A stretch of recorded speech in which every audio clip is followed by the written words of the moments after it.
President Van Rompuy, you have the floor. Thank you. We had a very good discussion this morning and at lunchtime, mainly on the Union's external relations. During luncheon, we discussed, we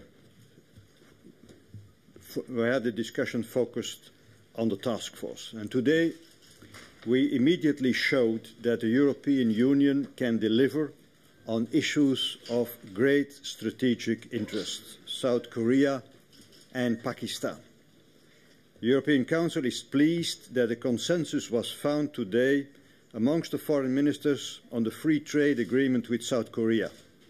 It is good news for our export industries and therefore for jobs and growth in Europe. On Pakistan, we want to give maximum support to this country after it was so severely struck by devastating floods. More aid and more trade. We want Pakistan to recover now and to develop economically. We will grant significantly increased market access. Cathy Ashton helped us to reach agreement on this important declaration. But now let's take a step back on foreign affairs. When I took office 8 months ago, visiting our capitals, I noticed frustration following the Copenhagen summit. The perception was that the EU was sidelined. Our economic outlook was not good, whereas others in the world were growing rapidly. Moreover, we started to realize how the economic strength of emerging countries is transforming into real political power. The G20, on which we took as a union the initiative, is a sign of this. This affects us. New players do not always share our interests and worldviews. The Lisbon Treaty requires the European Council to define the Union's strategic interests and give strategic direction to the work of other institutions. I am glad that the heads of state and government today all agreed to take this up and deepen their involvement in the EU's foreign policy. They want more ownership by the European Council, also in foreign affairs. Now, what did we discuss? It seemed urgent to me to address our strategic partnership first. The issue today was to link general objectives to concrete means, to progress on the ground. We therefore briefly talked about how to make the best use of the Lisbon Treaty with the new External Action Service. How to make sure that what is done from Brussels and from the capitals goes in the same direction. How to coordinate better between the different actors in Brussels. How to bring together the different aspects of our relationships with partners, for instance, during summits in areas as economy, climate, values and security. The proof of the pudding, of course, is in the eating. How do we deal with our partners one-to-one? Today we set priorities on a number of pressing matters.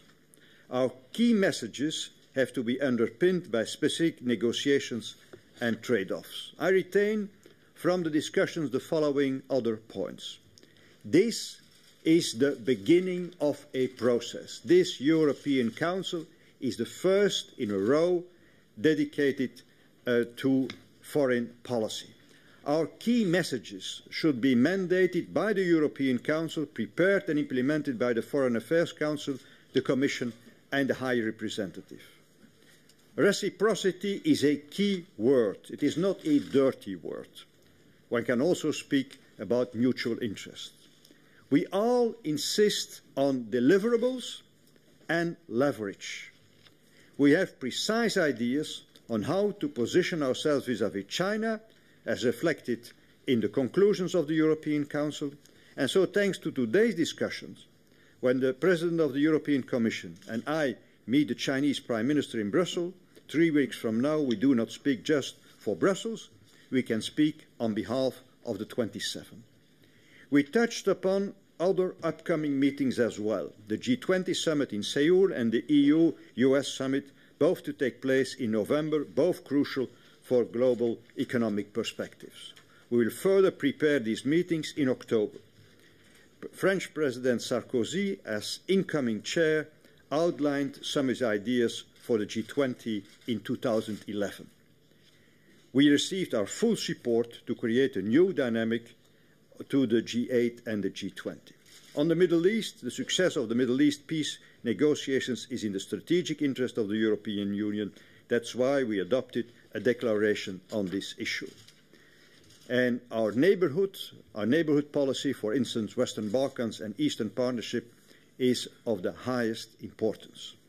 Our reputation in the world starts with stability on our own continent. If we want to be global players, we have to be, and we are, regional players. From now on, we will discuss foreign policy in this spirit. We can only be strong if we are united.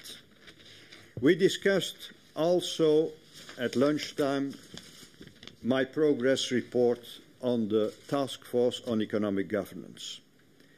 And so I briefed my colleagues on the progress in the Task Force on Economic Governance, and all heads of state and government want to continue the work and to keep the momentum. We have a large consensus on some of the most important issues, like the macroeconomic surveillance framework, and this will monitor and correct imbalances, risk of bubbles and divergences in competitiveness. There is also agreement on strengthening national fiscal frameworks, enshrining European budget rules in national legislation. We also made progress on sanctions, even if more work is needed. In October, I will present to the European Council the full report of the task force. This spring, we won the battle of the euro. I am confident that next month we will draw the final right lessons of this crisis. Thank you.